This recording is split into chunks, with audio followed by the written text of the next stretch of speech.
말씀입니다. 제가 이제 여러분이 한 절 읽고 마지막 18절을 함께 읽습니다. 11절입니다. 그러므로 생각하라. 너희는 그때에 육체로는 이방인이요 손으로는 육체에 행한 할례를 받은 무리라 칭함을 받은 자들로부터 할례를 받지 않은 무리라 칭함을 받은 자들이라.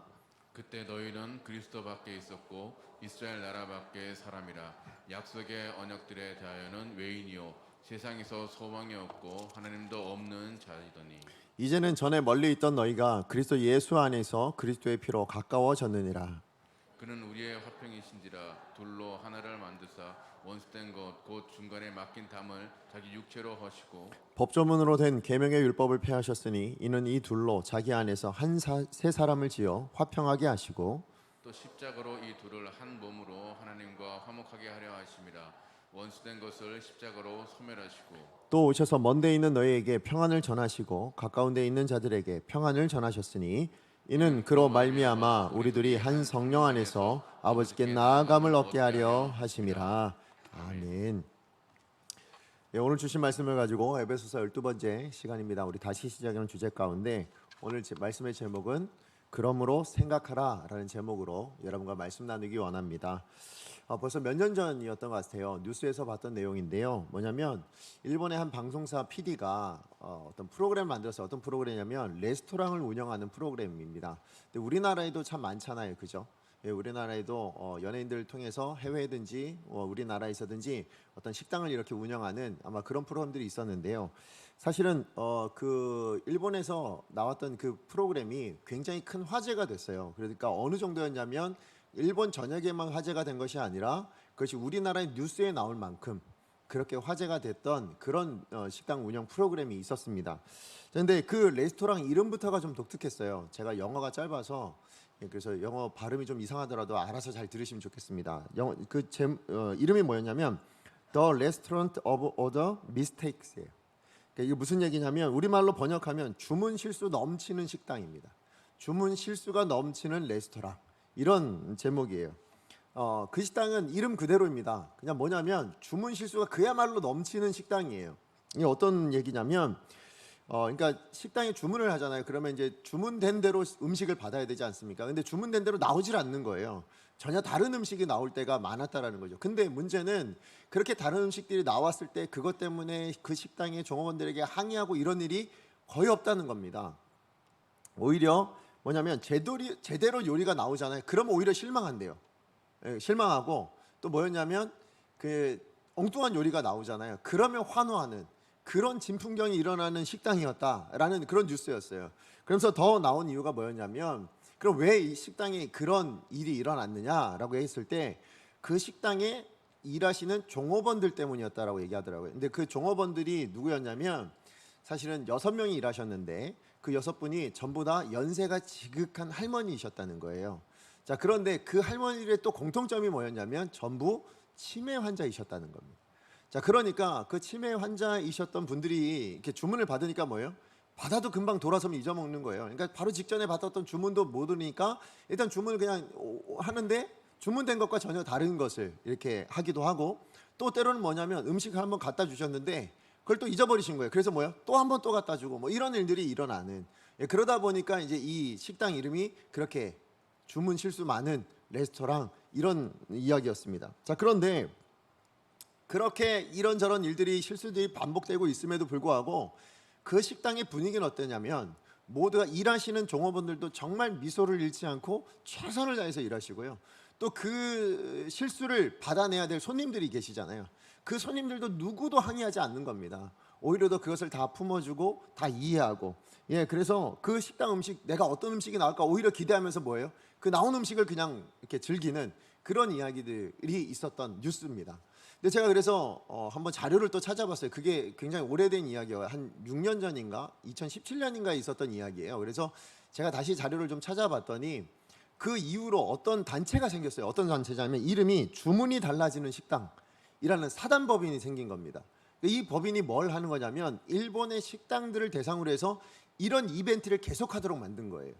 예, 그래가지고 이제 해마다 연마다 일본 전역의 어떤 식당에 이런 이벤트를 엽니다. 그래서 열어서 뭐예요? 종업원들을 누구를 쓰는 겁니까? 치매에 걸리신 그 환자분들을 대상으로 이렇게 모셔서 그래서 주문을 하게 하는 이런 일들이, 그러니까 그때 한번 일어난 일이었지만 그게 계기가 되어서 계속 지속되고 있다라는 그 자료를 이제 제가 찾아보게 된 겁니다. 자, 그런데 이 프로그램을 처음 제작한 PD가 그러면 왜 이걸 제작했는가? 어떤 모 방송사에 그런 이제 인터뷰를 하게 됐어요. 무슨 내용이었냐면 그 당시 이제 우리나라도 마찬가지인 것 같아요. 뭐냐면 치매 환자 이러면 약간 부정적인 인식이 있지 않습니까? 자, 그러니까 이런 부정적인 인식을 좀 바꿔보고 싶었다. 그러면서 더 나아가서 뭐냐면 그런 부정적인 인식을 하고 있는 이 사회 안에 이런 치매 환자들도 우리 사회 안에 공동체의 한 일원이다. 그러니까 다시 얘기해서 잃어버렸던 이 공동체 의식을 다시 한번 회복하고 소속감을 좀 불어넣고 싶었다. 누굴까요? 이 치매 환자들에게도 내가 그래도 내가 치매 걸려서 아무것도 할 수 없다가 아니라 어떤 소속감을 좀 심어주고 싶은 마음에 그래서 기획하게 되었다. 그런 이야기를 하시더라고요. 그러면서 또 이제 그 식당을 찾는 사람들은 요것과는 조금 다른 이야기를 하셨어요. 이제 피드백을 하시면서 인터뷰하는데 뭐라고 이야기를 하셨냐면 정리하면 이렇습니다. 이분들의 모습이 우리들의 미래의 모습일 수 있지 않겠냐라는 마음이었다는 거예요. 그래서 화를 낼 수가 없었다는 겁니다. 또 하나는 뭐였냐면 이렇게 실수하시는 이 어르신들의 모습을 보면서 무슨 생각을 했냐면 우리가 어렸을 때 그렇게 실수하고 잘못했을 때에 그걸 다 품어주셨던 어머니시지 않냐라는 거였어요. 그렇기 때문에 나는 화를 낼 수 없었고 오히려 이것을 더 기쁘게 받아들일 수 있었다라는 그런 내용의 인터뷰가 있었습니다. 제가 그게 참 인상이 깊어서 기억에 남았는데요. 제가 이 설교를 준비하면서 왜 이 뉴스가 생각이 났냐면 사실은 우리가 생각하는 공동체라는 게 어떤 공동체일까요? 여러분은 어떤 공동체를 좀 기대하십니까? 여러분이 속해 있는 공동체, 가족도 있고 우리 교회도 있잖아요. 또 여러분이 속해 있는 또 다른 공동체들이 있지 않습니까? 자, 그런 공동체는 어떤 공동체이길 원하세요? 사실 우리는 어떤 공동체이길 원해요? 이런 공동체를 원하죠. 내가 좀 실수해도 좀 이렇게 받아줄 수 있고 품어줄 수 있고 용납해줄 수 있고 그래서 내가 언제라도 기댈 수 있고 그곳에 가면 쉼을 얻을 수 있는 그래서 뭐 애써 뭘 하지 않아도 그냥 쉴 수 있는 그런 공동체를 원하지 않습니까? 그런데 사실은 그런 공동체가 흔치 않습니다. 왜냐하면 요즘 우리 가정들도 보면 뭐예요? 깨어진 가정이 얼마나 많아요. 서로 싸우고 요즘 젊은 가정은 더 이혼도 빈번하게 일어나고 있는 그런 모습들이 참 많습니다. 여러분 교회 안에도 마찬가지 아닙니까? 다툼도 일어나고 분쟁도 일어나는 그런 교회들이 굉장히 많잖아요. 그러다 보니까 진짜 우리가 온전히 쉴 수 있을 만한 그런 공동체, 정말 우리가 기대했던 그런 공동체는 어떤 공동체여야 될까? 이런 고민 가운데 사실 오늘 본문이 그 얘기거든요. 무슨 얘기냐면 사실 우리는 하나님께서 우리를 성도로 부르셨습니다. 그렇죠? 그래서 하나님께서 우리를 성도로 부르셨을 때 그 성도됨이 어떤 은혜였냐라는 것을 우리 지난주까지의 말씀을 통해서 살펴봤어요. 우리는 다 죄인이었습니다. 죄인이었는데 그런 죄인된 우리에게 하나님 큰 사랑을 베풀어 주셔서 은혜를 베풀어 주셔서 우리로 하나님의 자녀 삼으셨다. 그래서 그 하나님의 자녀됨이 무엇으로 나타나느냐? 그가 만드신 바. 그래서 뭐예요? 하나님의 작품, 하나님의 걸작품, 하나님의 포이에마가 되도록 만들어 주셨다라는 것이죠. 자, 그런데 이 하나님의 포이에마라는 이 하나님의 걸작품이라는 이런 우리들의 정체성은 근데 어디 안에서만 발견될 수 있는 거예요? 어디 안에서만 발견됩니까? 우리 지난주 살폈지만 예수 그리스도 안에서만 발견된다는 거예요.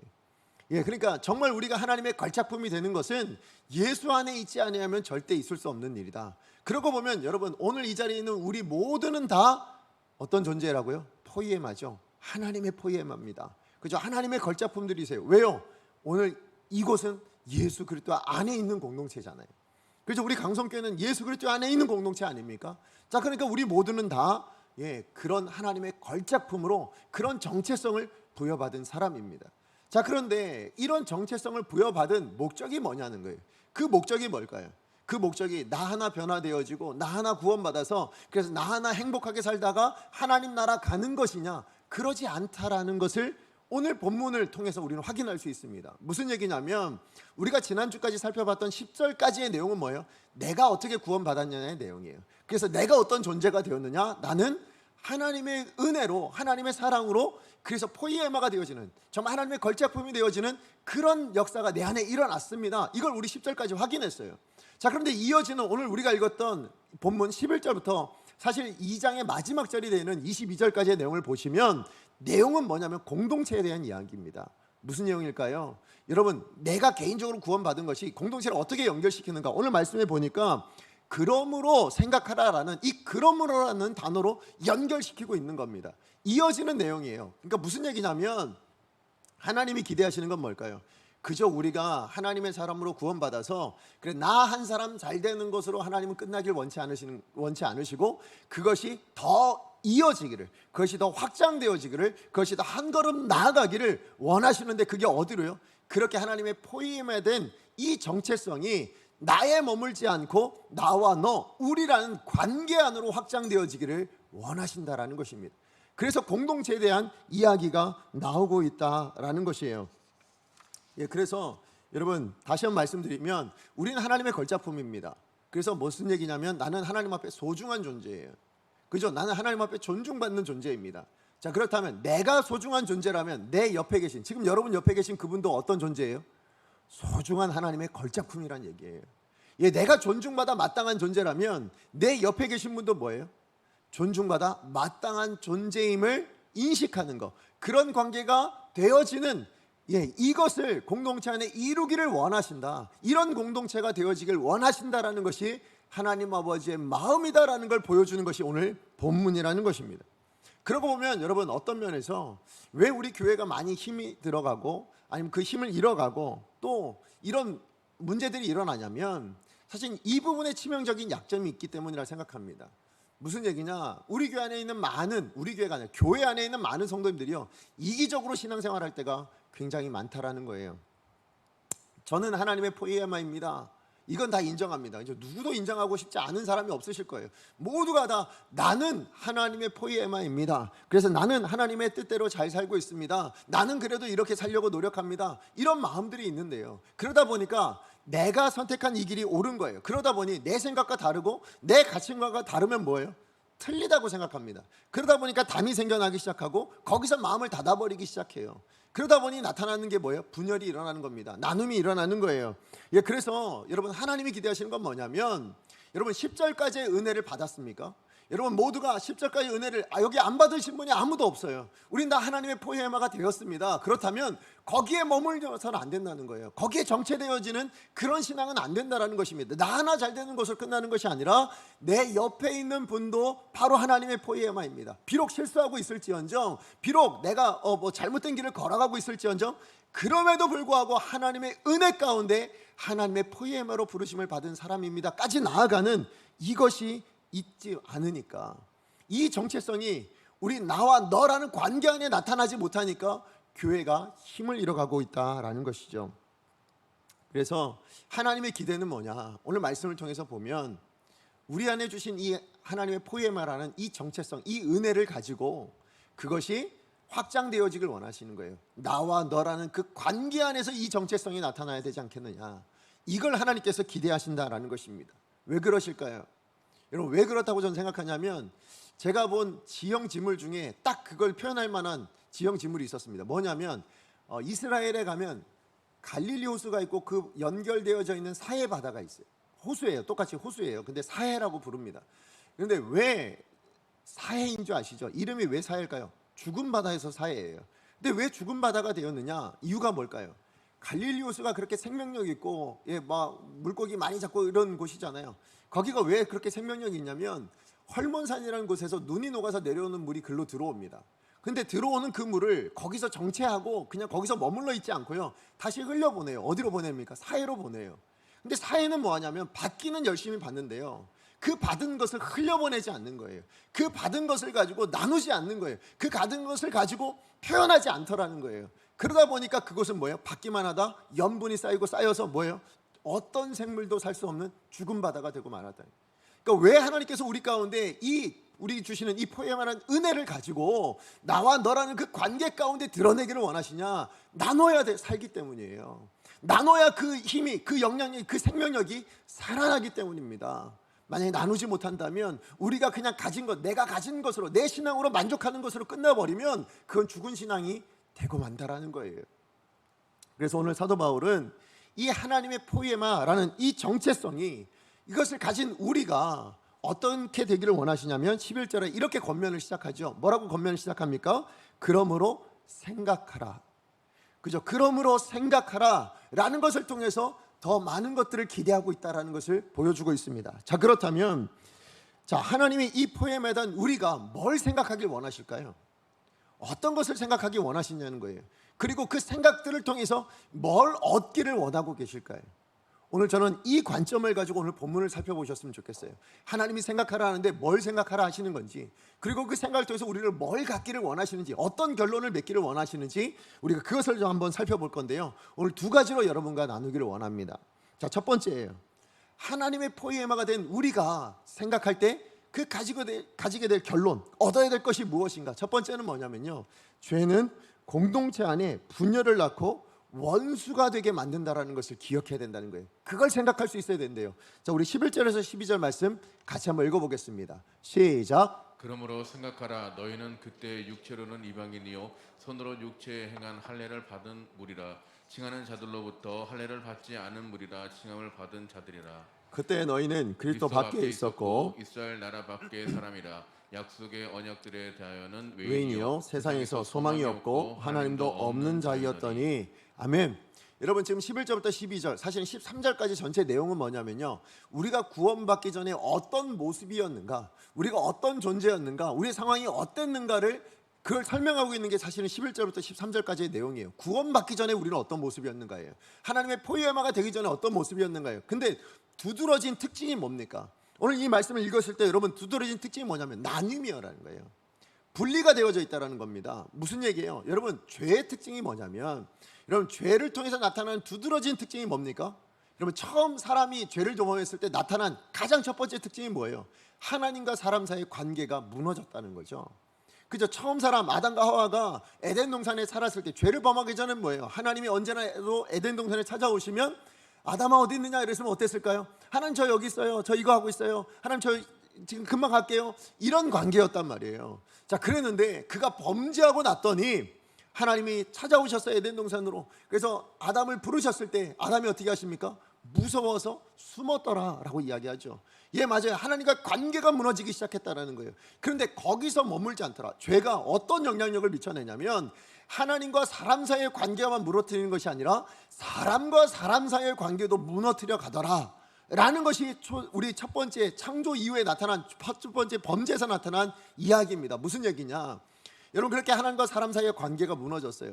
자, 그래서 하나님께서 아담에게 찾아오셔서 너 왜 그랬니? 라고 얘기했을 때 아담이 뭐라고 얘기합니까?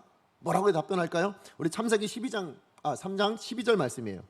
창세기 3장 12절 같이 한번 읽어볼까요? 시작. 아담이 이르되 하나님이 주셔서 나와 함께 있게 하신 여자 그가 그 나무 열매를 내게 주므로 내가 먹었나이다. 여러분, 원래 아담에게 하와는 어떤 존재였습니까? 내 뼈 중에 뼈요, 살 중에 살이라 얘기할 만큼 그 어떤 것보다 귀하게 여기는 그런 여인이었습니다. 그렇게 관계가 좋았어요. 그런 부부였습니다. 그런데 범죄하고 났더니 뭡니까? 뭐라고 얘기합니까? 하나님이 이야기할 때 아니요, 하나님이 주신 그 여자, 이 여자가 나한테 이거 줘가지고 내가 그래서 먹은 겁니다. 저 여자 때문입니다. 지금 이렇게 이야기를 하고 있다라는 거예요. 뭐예요? 부부 사이가 갈라져 버린 거예요. 그렇게 사이좋고 그렇게 하나 되었던 이 부부 사이가 갈라지게 되었다라는 것입니다. 그리고 이어져 나오는 사건이 어떤 내용인지 아시죠? 형이 아우를 죽이는 일이 나타나게 된 겁니다. 무슨 얘기예요? 여러분, 죄가 가지는 특징이 뭡니까? 사람과 사람 사이를 나눠버립니다. 사람과 사람 사이에 시기가 나타나게 하고, 사람과 사람 사이에 질투가 나타나게 하고, 사람과 사람 사이에 다툼이 나타나게 해서 결국은 갈라지게 만드는 것, 이것이 죄가 가지고 있는 영향력, 그 열매라는 것을 보여주고 있는 것입니다. 그래서 여러분, 죄는 하나님과 사람 사이만이 아니라 사람과 사람 사이를 갈라놓는데요, 그것이 세상 사람들에게만 나타나는 일이 아니라 하나님의 사람들에게도 있더라는 거예요. 여러분, 오늘 본문을 우리가 읽었던 말씀에 보면 지금 어떤 내용이에요? 이스라엘 백성들이 이방인을 구별했다는 내용이잖아요. 그죠? 그런데 여러분, 구별 자체는 나쁜 게 아니에요.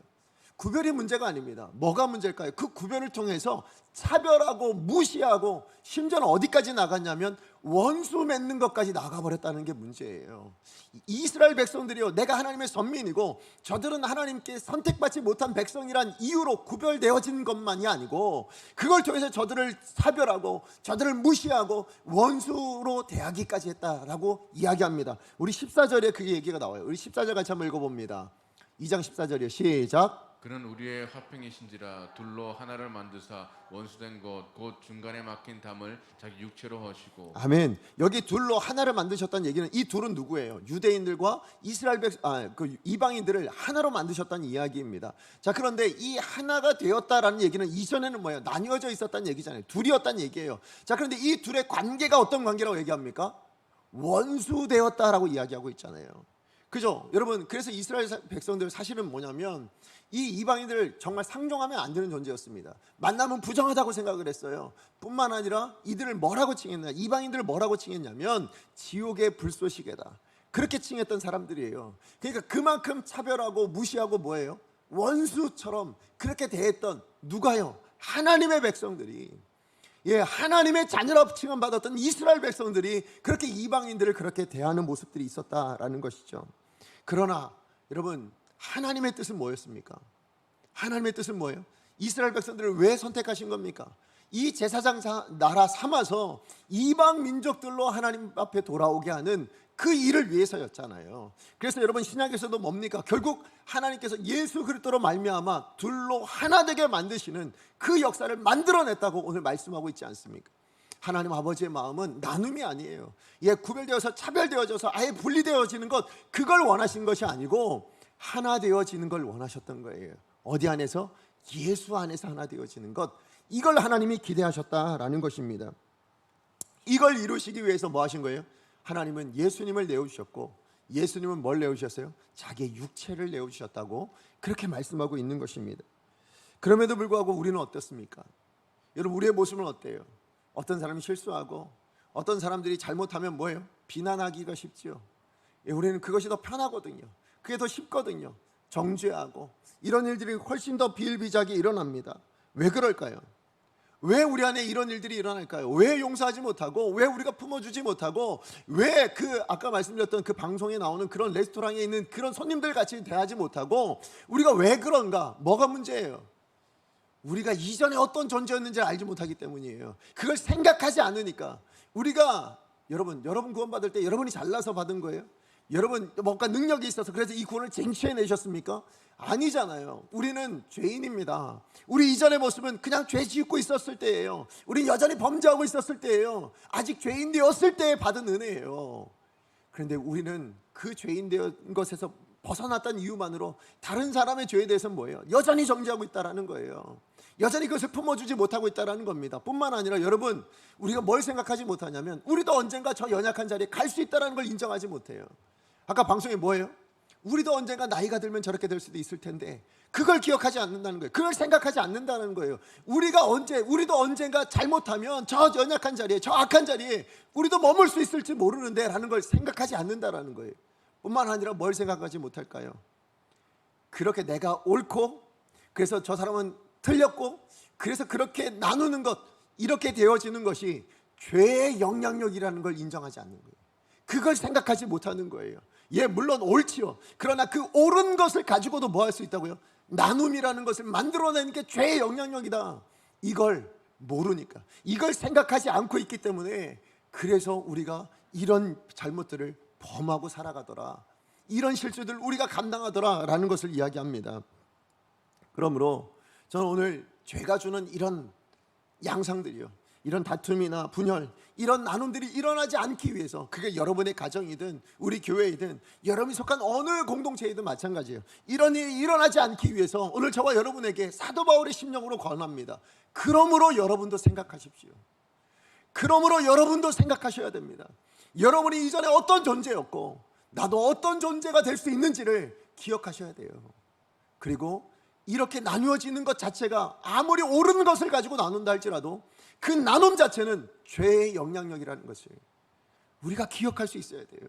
죄는 사람과 하나님 사이를 분리합니다. 죄는 사람과 사람 사이를 나누는 결과로 나타났다는 것을 우리는 생각할 수 있어야 된다라는 것이죠. 그리고 그러므로 여러분, 우리가 기억해야 될 것, 우리가 생각해야 될 것, 여러분, 우린 구원받았습니다. 그런데 구원받자마자 우리는 완벽해지셨습니까? 여기 완벽한 분 계십니까? 아무도 없어요. 제가 목사라도 제가 완벽한가요? 아니요. 저도 언제라도 넘어지고 언제라도 유혹에 빠질 수 있는 그런 존재입니다. 무슨 얘기예요? 우리는 완벽하지 않아요. 완벽하게 되어진 존재가 아니라 완벽하려고 되어져 가는 존재예요. 다른 말로 뭐예요? 공사 중인 거예요. 공사 중이니까 뭐예요? 누군가 못이 나올 수도 있잖아요. 아니면 어디 뭔가 튀어나온 거, 아니면 들지어진 것이 있어요. 그러다 보니까 부딪히기도 하고, 그러다 보니까 그게 틀렸다고 이야기할 수도 있는 거예요. 그러나 중요한 건 뭡니까? 공사 중이라는 사실입니다. 하나님 버리신 존재가 아니고요, 하나님께서 지어져 가고 있는 존재, 하나님의 걸작품으로 빚어가고 있는 존재라는 것을 우리는 기억해야 될 줄로 믿습니다.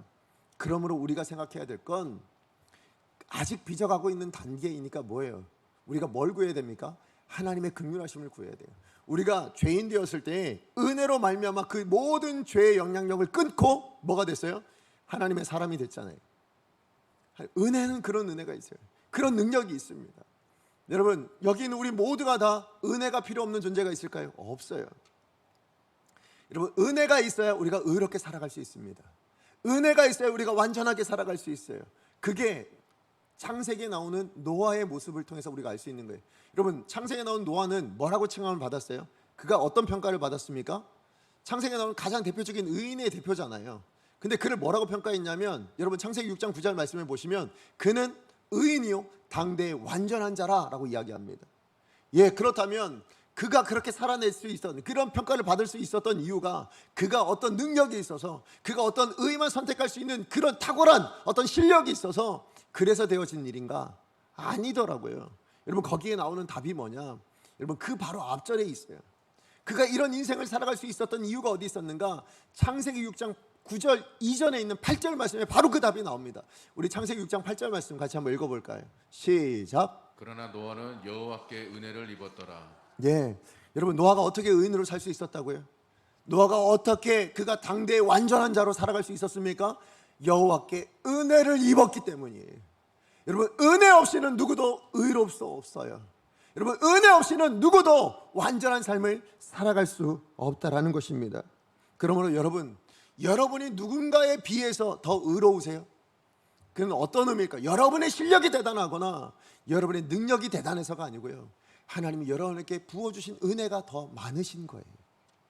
그죠? 남들보다, 그 사람보다 내가 더 많은 은혜를 받아 내가 그분보다 조금 나은 선택을 했을 뿐이에요. 그렇다면 나보다 낫지 못한 선택을 한 분, 어떤 실수를 하거나 범죄를 하셨다면 그분에겐 뭐예요? 그가 못나고가 아니에요. 그분에겐 아직 은혜가 부족한 거죠. 그렇죠? 은혜가 부족한 거예요. 그러므로 우리는 뭐 해야 됩니까? 우리가 해야 될 일은 뭐예요?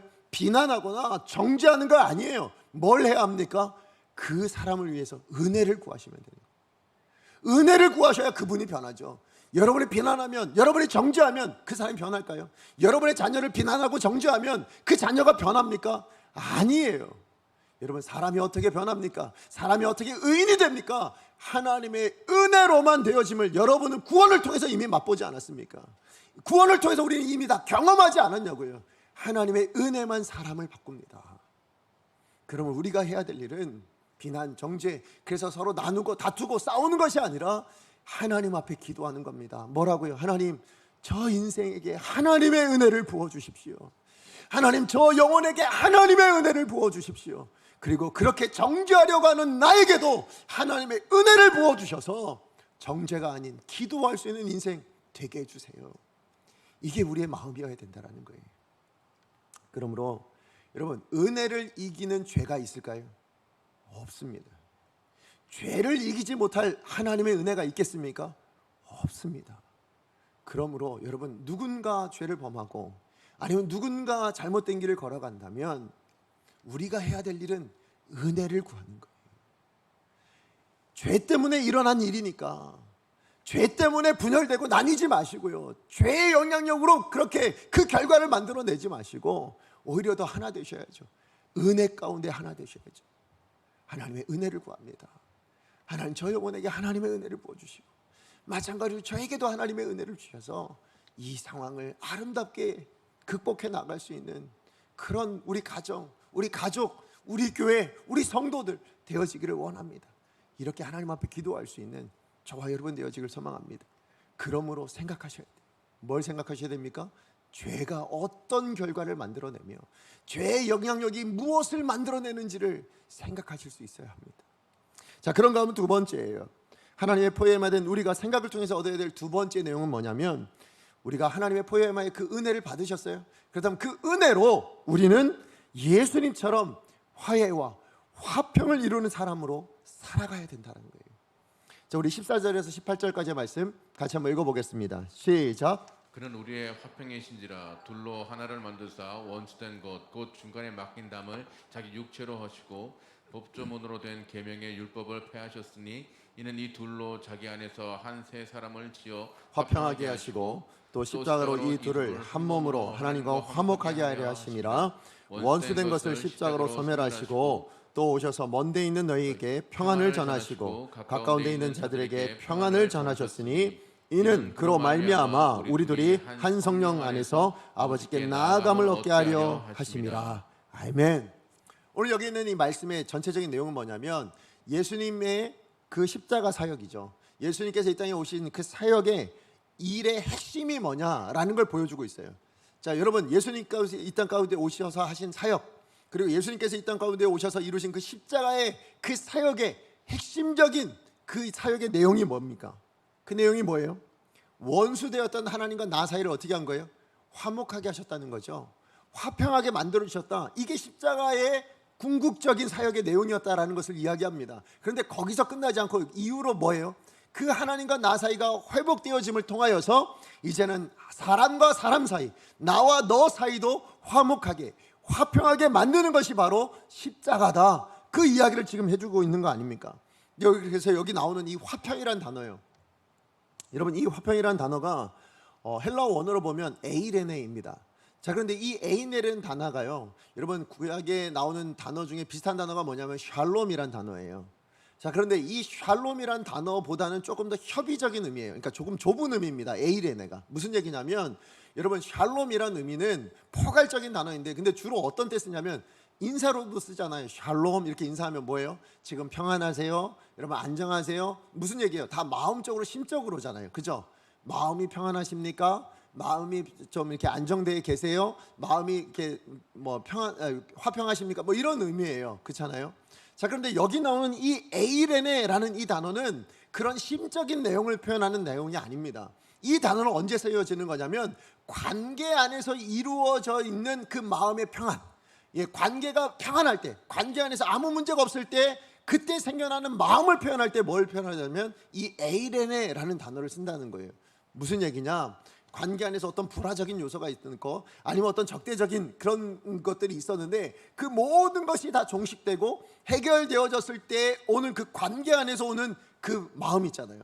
그래서 내가 어떤 사람과 불화했는데 다 해결이 다 됐어요. 그때 내 마음 안에 뭐예요? 더 이상 적대감도 없고, 더 이상 어떤 뭐 이렇게 불화적인 어떤 내용도 걱정도 없고 근심도 없어서 뭐예요? 생겨나는 그 마음 있잖아요. 그 마음의 상태를 뭐라고 얘기하냐면 에이레네, 이렇게 이야기를 하는 겁니다. 자, 그러니까 여러분 무슨 얘기를 하냐면, 예수님께서 이 땅 가운데 오셨을 때 이루신 그 십자가 사역을 통해서 이뤄내신 그 화평이라는 것은 뭐냐면, 그저 나 하나 마음적으로 편안하고 그저 나 하나 심적으로 안정되어 있고 그것만을 원하시는 게 아니라는 거예요. 십자가로 이뤄내신 그 화평이라는 것은 뭐냐면, 내가 안정되어지는 정도가 아니라 그 안정이 이제는 나와 너 사이에서 이루어져야 된다는 거예요. 모든 불화가 없어지고 모든 어떤 적대적인 관계가 없어짐으로 말미암아 생겨나는 그 에이레를 만들어내고자 예수님께서 십자가의 그 사역을 감당하셨다. 십자가에 자기 생명을 내어주셨다. 그렇게 말씀하고 있는 것입니다. 그래서 하나님과 우리 사이의 적대적인 것들, 그런 불화적인 요소들, 그게 뭐예요? 죄였잖아요. 그걸 다 없애주신 거 아닙니까? 그래서 우리와 우리 사이에도 마찬가지라는 거예요. 그 에이레네를 이루어내고 싶으셔서 십자가를 세우셨다라는 것입니다. 그러고 보면 여러분, 이 땅을 사는 동안에요, 여러분 우리 모든 공동체가 마찬가지겠지만, 여러분 오직 온전한 화평이 있잖아요. 그것은 오직 예수님만 하실 수 있는 거예요. 그래서 우리 14절 말씀 다시 한번 읽어볼까요? 14절입니다. 사도 바울이 이렇게 선포해요. 같이 한번 읽어보니다. 시작. 그는 우리의 화평이신지라 둘로 하나를 만드사 원수된 것 곧 중간에 막힌 담을 자기 육체로 하시고. 아멘.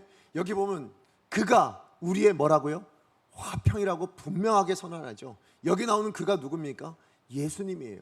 예, 맞아요. 예수님만 우리의 화평이십니다. 예수님만 화평을 만들어내실 수 있는 분이세요. 예수님만 나누어진 것을 하나로 만들 수 있는 분이시다 라고 분명하게 지금 선언하고 있는 것입니다. 그러므로 다르게 얘기하면 예수님을 떠나면 화평이 있을까요? 없을까요? 없다라는 거예요. 예수님 없이는 화평이 있을 수가 없다라는 것입니다. 어떻게 할 수 있는가? 여러분, 세상을 봐도 압니다. 여러분, 세상 안에 있는 많은 분쟁들을, 나라와 나라 간의 분쟁들을 해결하기 위해서 사람들이 뭐예요? 기관을 만들죠. 조직을 만듭니다. 그래서 유엔이라는 이런 조직들이 나타난 게 뭐예요? 나라와 나라 사이의 분쟁을 해결하기 위해서잖아요. 그런데 해결되어지던가요? 그래서 나라와 나라 사이에 어떤 분쟁도 없고 화평하고 평화가 이루어지고 있습니까? 아니요. 일어나지 못하면 여전히 전쟁은 일어나고 있고, 여전히 자국 중심적으로 뭐예요? 서로의 것들을 뺏으려고, 그렇게 하려고 하는 일들이 얼마나 많이 일어납니까? 우리 나라 안에서도 마찬가지 아닙니까? 우리 대한민국 안에서도 서로 화평하고 잘 지내고 싸우지 않게 하기 위해서 뭐예요? 정부 기관들을 만들어냈고 법을 만들어낸 겁니다. 그런데 안 싸우던가요? 여전히 싸웁니다. 강도도 일어나고요. 그런 일들이 너무 많이 일어납니다. 심지어는 여러분, 우리나라에 뭐예요? 지역 감정으로 통해서 싸우는 분들도 봤고요. 아니면 정치적인 어떤 색깔 때문에 싸우시는 분들 봤고요. 심지어는 내가 좋아하는 아이돌인데 다른 아이돌 팬이랑 같이 부딪혀서 싸우는 것도 봤고요. 요즘은 뭐예요? 축구. 그죠? 축구 보면 내가 좋아하는 팬, 내가 좋아하는 축구팀 반대편이면 뭐예요? 막 싸우고, 이런 뉴스들까지 나오고 있는 것들을 보게 되면 여러분, 정말로 세상적인 어떤 법이요, 세상적인 어떤 조직이요, 이것으로 화평할 수 있느냐? 없다라는 것이 분명합니다. 세상은 그것을 지금까지 우리 가운데 보여주고 있어요. 그런데 우리는, 세상은 그걸 모르지만 우리는 그 답을 알잖아요. 왜 세상이 이게 안 되냐? 왜 세상에 있는 공동체는 이런 화평을 못 이뤄가냐? 이유는 뭐라고요? 예수가 없어서예요. 그죠? 예수가 없으니까예요. 예수님만이 우리의 화평이신데, 우리가 나라가 나라 사이가 됐든 나와 너 사이가 되었든 예수님이 계셔야 우리의 화평이 되어지는 이 진리를 모르니까 뭐예요? 이루어지지 않더라라는 것이죠. 우린 그걸 아는 존재입니다. 자, 그렇다면 여러분에게 한 번씩 묻습니다. 여러분의 가정은 화평하십니까? 어떠세요? 여러분의 가정은 화평하십니까? 여러분, 우리 교회는 화평합니까? 만약에 여러분의 답변이 아니요 라고 생각하시는 분이 있다면 뭐가 문제일까요? 뭐가 문제겠습니까? 여러분, 떠오르는 어떤 사람이 있으세요? 여러분, 배우자 때문에, 우리 자녀 때문에, 아니 우리 부모님 때문에, 그래서 우리 가정이 화평하지 않습니다라고 생각되세요? 우리 교회 어느 성도 때문에, 누구 때문에, 어떤 것 때문에 그래서 화평하지 못하다 이렇게 생각이 되어지십니까? 아니에요. 오늘 우리가 읽은 이 하나님의 말씀을 보시면 문제는 뭐라고요? 나와 너 안에 예수가 없기 때문에 그래서 나누어져 있는 거예요. 그래서 분열되어 있는 거예요. 그래서 화평하지 못한 일이 일어나고 있다라는 것입니다. 나와 너 사이에 우리의 화평이 되시는 예수님이 계셔야 하나 되어질 수 있는 거예요. 나뉘어지지 않을 수 있는 거예요. 교회가, 가정이 정말 화목할 수 있는 거예요. 그런데 그게 없으니까 무슨 얘기예요? 우리가 생각하는 생각에 예수님이 없고요, 우리가 생각하는 말에, 행하는 말에 예수님이 없어요. 우리가 하는 어떤 행동에 예수님이 없어요. 그러니까 뭐예요? 나타나는 건 다툼이죠. 나타나는 건 분열이죠. 여러분의 말로 하나가 되어지고 계십니까? 여러분의 말로 나뉘어지고 계십니까? 왜 말로 나뉘어집니까? 예수가 그 말에 없으니까 아니에요? 여러분의 생각을 통해서 여러분 나뉘어지고 계십니까? 하나 되어지고 계십니까? 만약에 나뉘어지고 있다면 그 안에 예수가 없어서예요. 무슨 얘기냐? 여러분, 우리가 읽었던 이 에베소서 2장 14절에서 15절 말씀이요, 여러분, 이 말씀이 누구의 말씀이에요? 누구의 말씀이에요? 하나님의 말씀이잖아요. 여러분, 이 하나님의 말씀, 만군의 주 여호와의 하나님 말씀, 이 말씀 어떤 말씀이에요? 지금도 살아 역사하시는 하나님의 말씀이에요. 그런데 이 말씀이 어떤 사람에겐 적용되어지고 어떤 사람에겐 안 되는 그런 부실한 걸까요?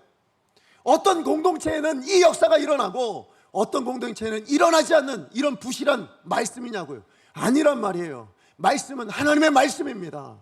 그건 살아 역사하시는 진리입니다. 그런데 왜 이 말씀이 구현되지 않는가? 뭐가 문제예요? 이 말씀대로 우리가 행하지 않으니까잖아요. 그렇잖아요. 이 말씀이 구현되지 않는 공동체이니까, 이 말씀을 따르지 않는 공동체이니까 그러니까 우리 안에 이런 일들이 일어난다는 거예요. 무슨 얘기냐? 오늘 이 말씀을 여러분이 하나님 말씀을 믿으신다면, 정말 이게 만군의 주 여호와 하나님의 말씀으로 여러분이 따르신다면, 여러분 이 말씀 안에 이 내용을 여러분 기억하셔야 돼요. 그는 우리의 화평이신지라. 예수님만이 우리를 화평케 하고 하나 되게 하신다면, 여러분의 생각 안에 예수님이 계시게 하셔야 돼요. 여러분이 어떤 말을 내뱉을 때 그 말에 예수님이 계시도록 하셔야 됩니다. 여러분이 어떤 행동을 할 때 그 행동에 예수님이 계실 때, 그때 여러분의 행동과 여러분의 말과 여러분의 생각을 통해서 하나 되어지는 역사가, 화평을 이루는 그 역사가 나타나게 되어진다라는 것이죠. 그러므로 여러분, 예수님이 계시는 곳, 그것은 비록 온전하지 못한다 할지라도 반드시 일어날 역사는 뭐냐면 화목의 역사고 화평의 역사, 에이레네의 은혜가 우리 공동체 안에, 여러분의 가정 안에, 우리 교회 안에 일어나게 될 줄로 믿습니다. 바라기는 우리 강성의 모든 성도님들이 바로 그런 자리로 가셔야 됩니다. 이것은 하나님의 마음이에요. 정말 하나님의 마음이에요. 근데 그럼 예수가 없는 이것만의 문제냐? 그러진 않아요.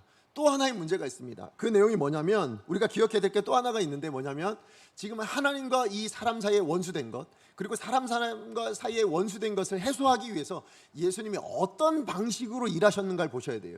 어떤 방식으로 일하셨습니까? 우리 14절 다시 한번 읽어볼까요? 14절입니다. 시작. 그는 우리의 평화이신지라. 돌로 하나를 만드사 원수된 것 곧 중간에 막힌 담을 자기 육체로 하시고. 지금 무엇으로 원수된 것을 하셨다고 얘기하십니까?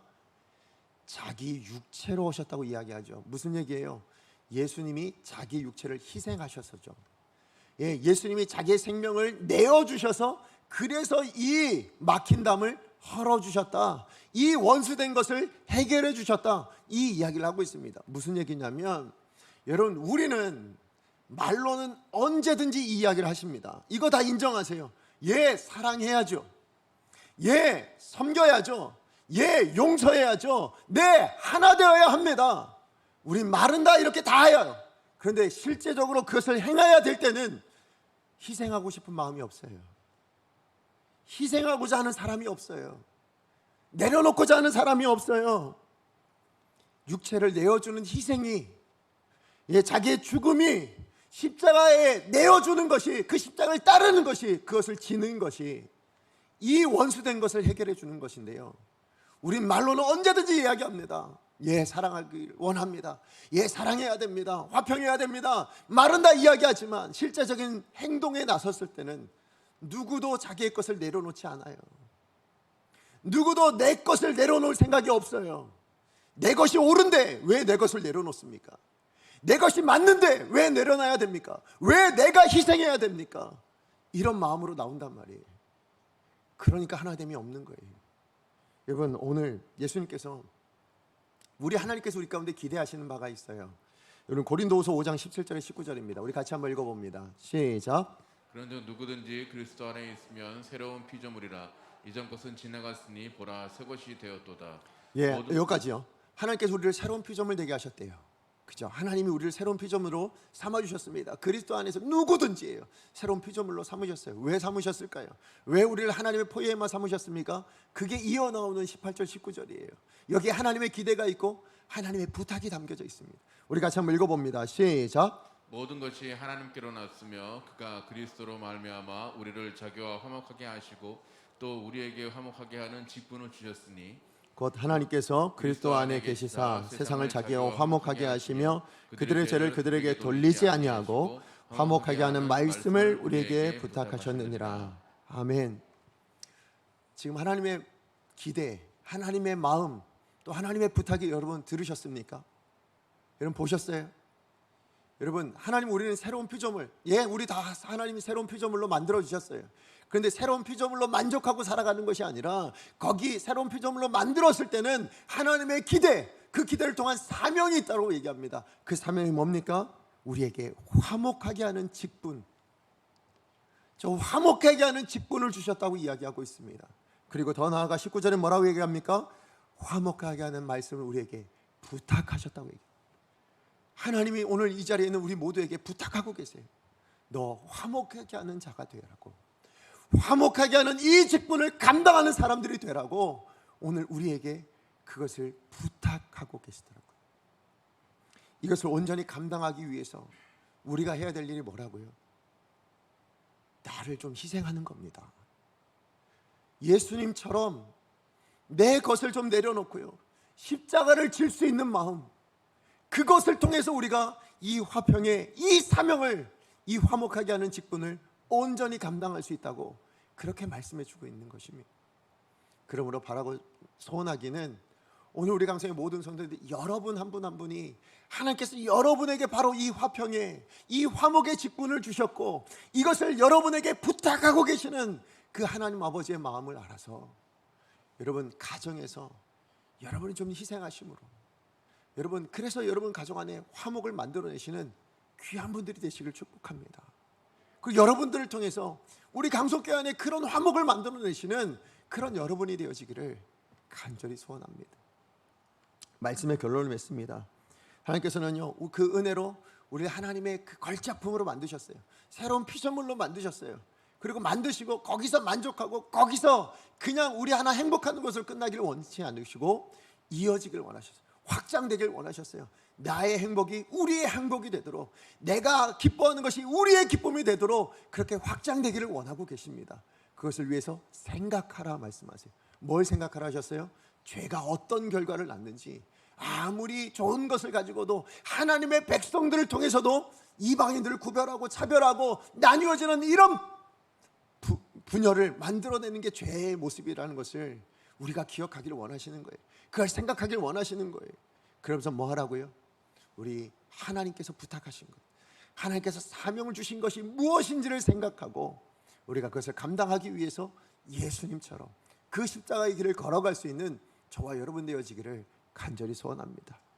그러면서 한 가지 더 팁을 드리자면, 우리 지난주에 제가 세가족반 그 교육할 때 나눴던 얘기인데요, 여러분 우리가 사람과 사람 사이 있잖아요.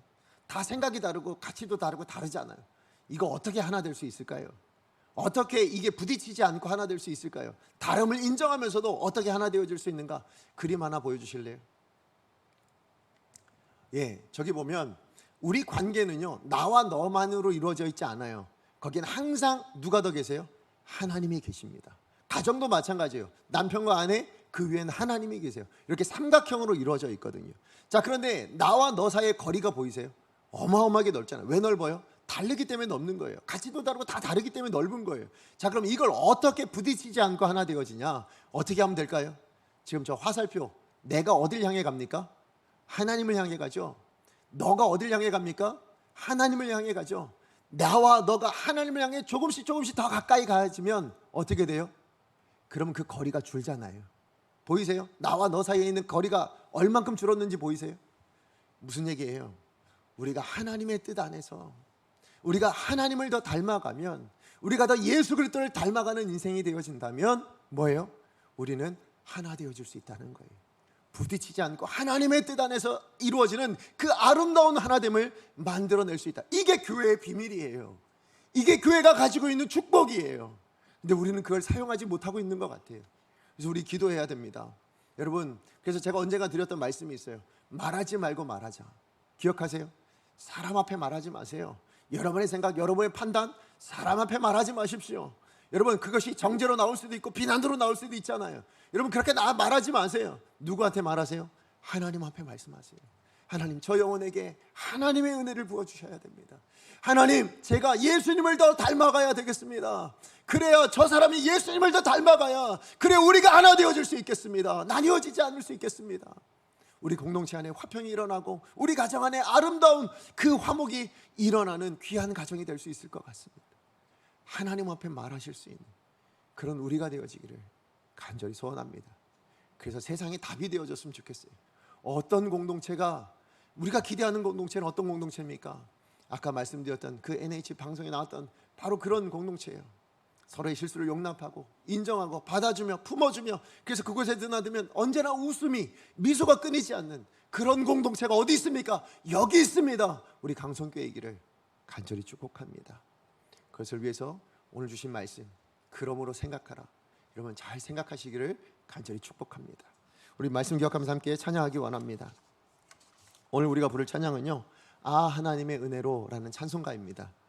여러분, 우리가 어떤 자였는지를 생각했으면 좋겠어요.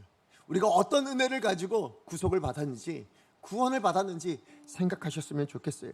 그리고 우리 여러분 부족하죠. 여러분 옆에 있는 어떤 사람이 부족한 게 아니라 나도 부족하잖아요, 그죠? 우리 모두가 다 부족합니다. 우리 가정도 부족하고 우리 교회도 부족합니다. 그러나 우리가 왜 이 하나님의 말씀을 믿을까요?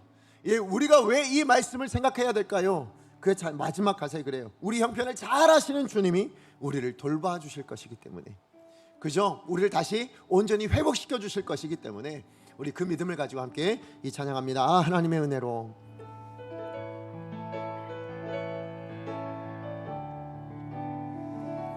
아 하나님의 은혜로 있을 데 없는 자 왜 구속하여 주시는지, 왜 구속하여 주는지 난 알 수 없도다. 내가 믿고. 여러분 뭘 믿으십니까? 여러분 뭘 의지하세요? 여러분 자신이 아니고 어떤 사람이 아니에요. 우리의 형편을 너무 잘 아시는 그 주님을 의지하기를 원합니다. 늘 돌보아 주실 것을, 돌보아 주실 것을 나는 확실히 아네. 왜 내게 굳세 믿음과, 왜 내게 굳세 믿음과 또 복음 주셔서 내 맘이 항상 편한지 난 알 수 없도다. 내가 믿고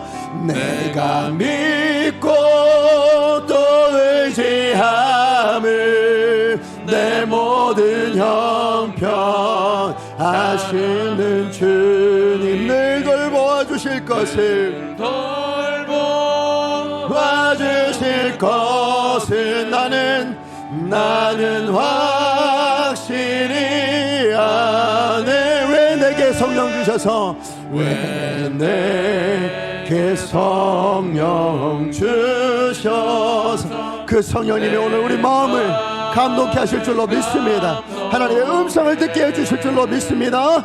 주 예수 믿게 하는지 난 알 수 없도다. 예, 저는 주님을 믿습니다. 예, 저는 주님을 의지합니다. 하나님 세상 어떤 조직도 아니고 내 생각도 아닙니다. 내 모든 형편을 아시는 그 주님을 의지합니다. 우리 강성의 모든 성도님들 하나님 돌보아 주시는 주님을 의지할 수 있게 하여 주시옵소서. 나는 확실히 아네. 주 언제 강림하실지, 주 언제 강림하실지, 혹밤에 혹낮에 우리는 한치 앞을 모릅니다. 그러므로 오늘 주어진 우리의 삶 안에서 하나님의 기대와 하나님의 부탁을 감당하는 저와 여러분 되어지기를 원합니다. 그것을 위해서 우리가 믿어야 합니다. 또 의지해야 됩니다. 내가 믿고 또 의지한, 누굴 의지하십니까? 내 모든 형편 잘 아시는 주님, 그 어떤 누구보다 우리를 잘 아시는 주님 늘 돌보아 주실 것을 나는 확실히 아네. 우리 같이 기도하기를 원합니다. 오늘 주신 말씀 기억하면서 여러분 생각하세요. 여러분 어떤 은혜를 받아, 여러분 어떤 상태에 있었을 때 어떤 은혜를 받아 여러분이 하나님의 포이에마가 되었는지. 그렇다면 내가 판단하고 있는 그분도 포이에마예요. 하나님의 걸작품들이세요. 그러나 아직 빚어가고 있기 때문에 실수하고 또 때로는 악한 일들을 할 수도 있는 거예요. 여러분의 가족 구성원들이 누가 되었든, 우리 공동체 안에 누가 되었든 우리는 다 하나님의 포에마입니다. 그걸 생각하고 죄가 어떤 영향력을 낳는지를 기억하고 그런 불의한 죄의 영향력을 받지 않기 위해서, 그것이 나타나는 공동체가 되지 않게 하기 위해서 바로 내 생각 안에, 내 마음 안에, 내 말과 행동 안에 예수가 있게 하여 주시옵시고, 하나님의 은혜가 넘치게 하여 주시옵시고, 예수를 닮아가는 그런 우리가 되게 하여 주시옵소서. 주여 은혜를 주옵소서. 외치고 하나님 앞에 기도합니다. 주여 은혜를 주옵소서. 하나님 그렇습니다. 이 시간 주 앞에 기도하며 나아갑니다. 하나님, 오늘 우리를 향한 하나님 아버지의 말씀, 하나님의 말씀을 듣게 해주셔서 감사합니다. 지금도 살았고 운동력 있는 하나님, 그 하나님의 말씀을 통하여 오늘 하나님 아버지의 기대와 하나님 아버지의 부탁이 무엇인지를 알게 해주셔서 감사합니다. 하나님, 죄의 모든 영향력으로 나뉘어져 있는 이 시대를 살아가고 있고, 하나님 죄로 말미암아 분열과 다툼이, 전쟁이 끊이지 않는 이 시대를 살아가고 있는 우리를 향하여 하나님, 이 시대의 화목을 담당하는 자로, 이 시대의 화평의 에일의 역사를 만들어내는 자로 하나님 우리를 불러주셨습니다. 그런 사명을 감당하라고 우리에게 전심으로 부탁하고 계십니다. 하나님, 그러므로 하나님, 우리가 늘 생각하며, 하나님, 우리가 늘 기억하며 그렇게 하나님 앞에 하나님 사람들에게 말하지 않는 우리가 되게 하여 주십시오. 하나님, 우리가 사람 앞에 정죄하거나 비난하거나 말하지 아니하고 오직 하나님 앞에 말하되, 하나님 저 영혼에게 은혜를 베풀어 주시옵시고, 하나님 저 영혼이 예수 그리스도를 닮아갈 수 있게 하여 주시옵시고, 하나님 저에게도 하나님의 은혜를 허락하여 주시고 하나님의 예수 그리스도를 닮는 마음을 허락하여 주셔서 우리가 더 하나 되어지는 아름다운 가정, 아름다운 교회 되어질 수 있도록, 행복한 가정, 행복한 교회가 되어질 수 있도록 주님 축복하여 주시옵소서. 사랑하는 하나님, 감사합니다. 오늘도 우리에게 하나님 귀한 주일에 주의 말씀을 증거하고 또 그것을 듣고 하나님 깨달을 수 있도록 성령의 은혜를 허락하신 하나님께 감사를 드립니다. 하나님 아버지의 마음을 들었습니다. 하나님 아버지의 부탁을 들었습니다.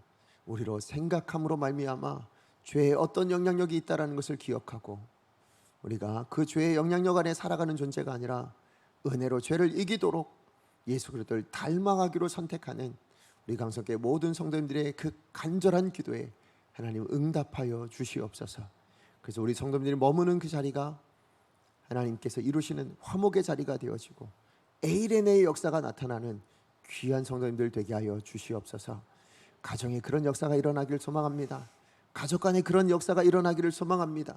더 나아가 우리 강성교회 안에, 그리고 우리가 머무는 모든 자리마다 그런 일들을 감당하고 그것을 이루어내는 복된 교회, 그래서 세상에 답이 되어줄 수 있는 그런 가정, 그런 교회, 그런 성도님들 다 되게 하여 주시옵소서.